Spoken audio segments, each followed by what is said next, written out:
Hi, everyone. I'm Gordon Haff with Red Hat, and this is definitely the meta entry on the software packaging discussion this afternoon. I will mention that I'm moving through things quickly today, but this is actually based on a book that I co-wrote with one of my colleagues last summer. I have some cards with pointers to the free ebook. And if anybody on the stream or anyone else would like to kind of point their search engine at Gordon Haff, look for BitMason, there's a free download link on the site. So when we started out with computers, in fact, with things in general, we really didn't have packaging. In this case, the old IBM accounting machine, you had to wire things up individually. And in fact, this sort of thing lasted for a long time. We were sewing rope core memory in the Apollo 11 guidance computer. So basically, every piece of hardware you needed to program individually. Now, over time, outside of a little bit before computers, we created packaging. Initially, it was probably leaves and straw and things like that. The earliest packaging with pots was about 20,000 years ago. So in China, the earliest pots discovered, so long before what we would call civilization.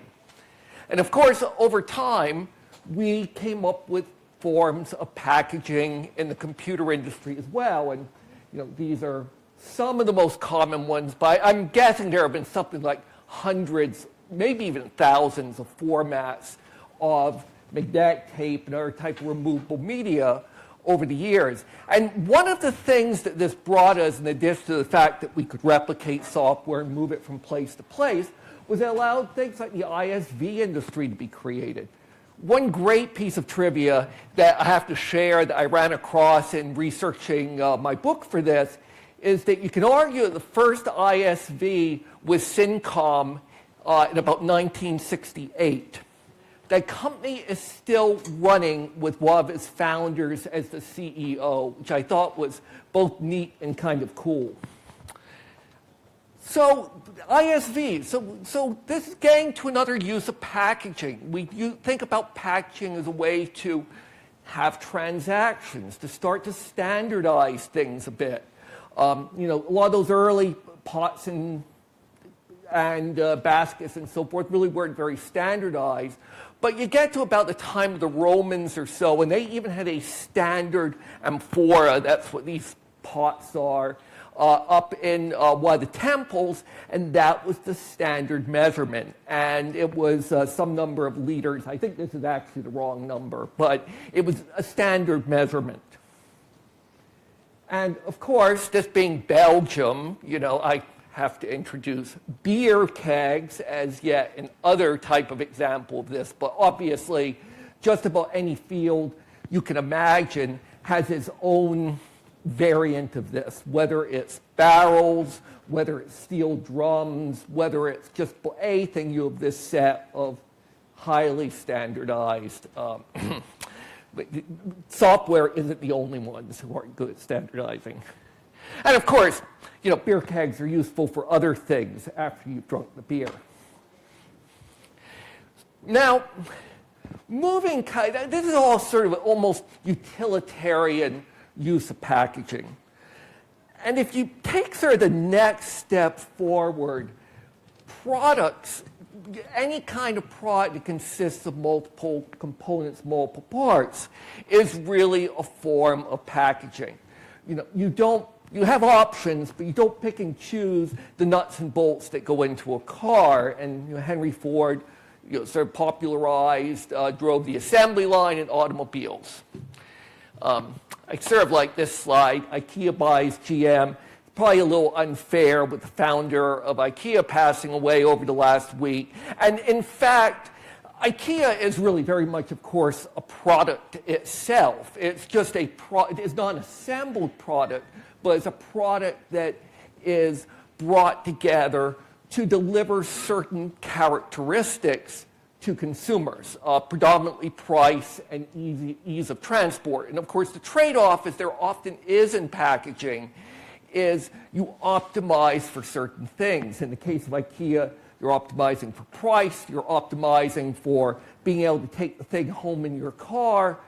You're not optimizing for the ease of getting things set up at the other end necessarily. And the other aspect of packaging and really products in general, most of you have probably heard of the Mythical Man Month by Fred Brooks, who had popularized the term the Mythical Man Month. This is the idea that adding more engineers, more developers to a late project makes it even later because you need to bring the people up to speed, there's communication overhead and so forth. But he actually opens up this book with a different idea that if you look at going from a program and in an open source context, you might actually be able to think of this as an open source project to a complete product.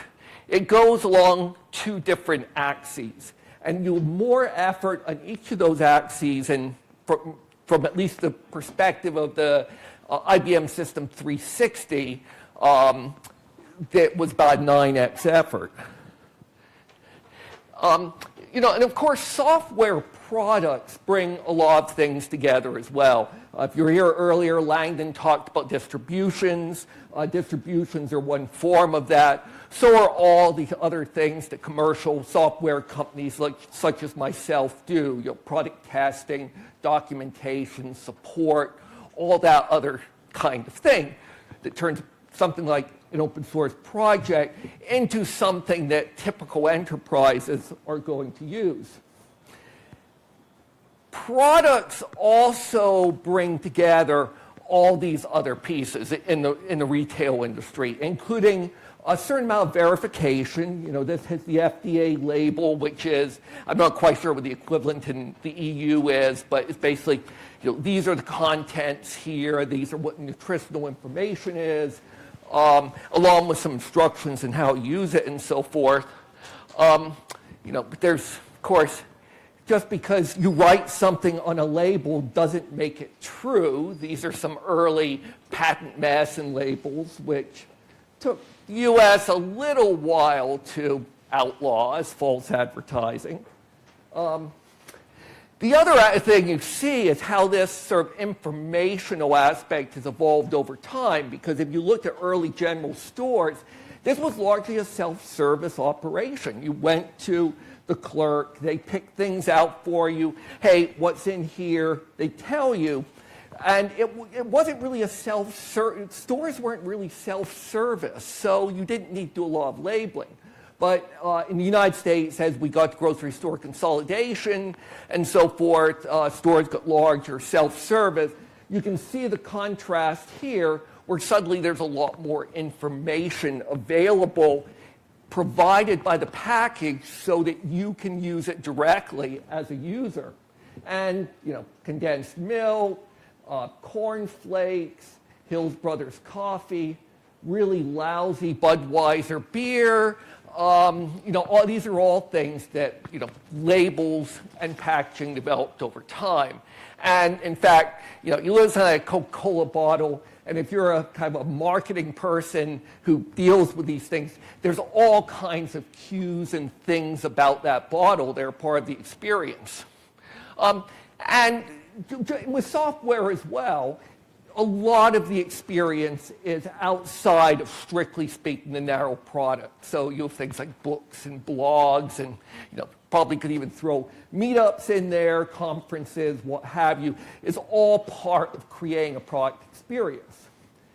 One of the most interesting recent developments here is an increased effort in making the software itself self-documenting. And either within the product itself, or things like Ansible playbooks, for example, are effectively a way to make a product document itself, install itself, check dependencies, that kind of thing.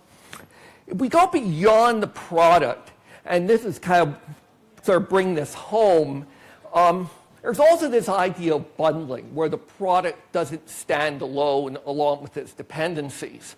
And one of the aspects of bundling, which I think is actually sort of famous and notable in this era, is the newspaper bundle. A newspaper, a historical printed newspaper was, well, to some degree is, still an effective bundle. It had the investigative journalism, it had the classified ads, it had the sports score, you could use it to line bird cages when you were done with it, and so forth. They had a local monopoly, which is what sort of allowed this. And then what happened is things like Craigslist came in and go, oh, we'll take the classified ads and not even make money off of them because we don't care. And various other pieces started being carved off as well. The routine facts are no longer something that a newspaper can sell. And that bundle kind of started breaking down. By contrast, here's another bundle that has been kept together very, very much. I mean, almost famously so is Apple in terms of creating this bundled experience, and they have been able to keep it together because they control that hardware, and people want that hardware. And really this, I think, kind of, the challenge here, and I mean, everybody in this room is familiar with, and you probably have different views on the sort of the Apple bundle. Is that a good thing or is that a bad thing? And, there's certainly one very valid point that, these welded chassis are not really great things. And there's the other side, but it's a great user experience. And again, individuals may or may not agree, but those are the two sides. And I think when we think about open source software going forward against things like software as a service solutions in the cloud, this is really the challenge that we need to face. How do you preserve the freedom to tinker, the freedom to experiment in this world?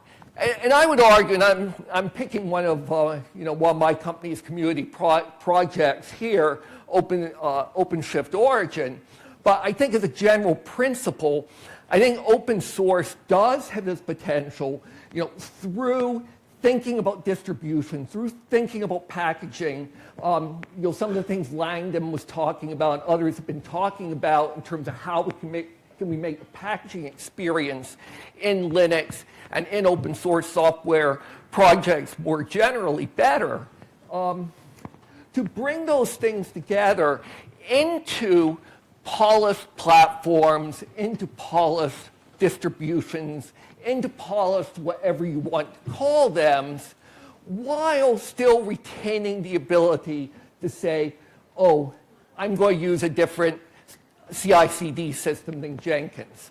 I'm going to use a different orchestrator than Kubernetes, and so forth.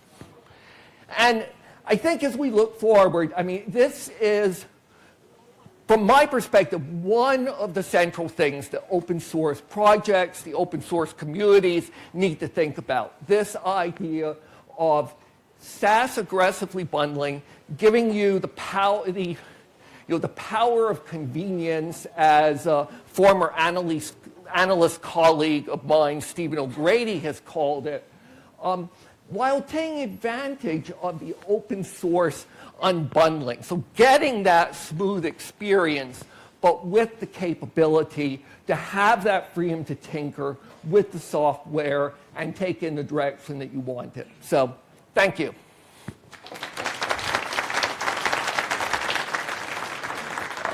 Thanks for your talk. There's 1 minute for questions. One question if anyone wants. No? Good, great, thank you. I do have some cards with a book link if anyone wants it up here.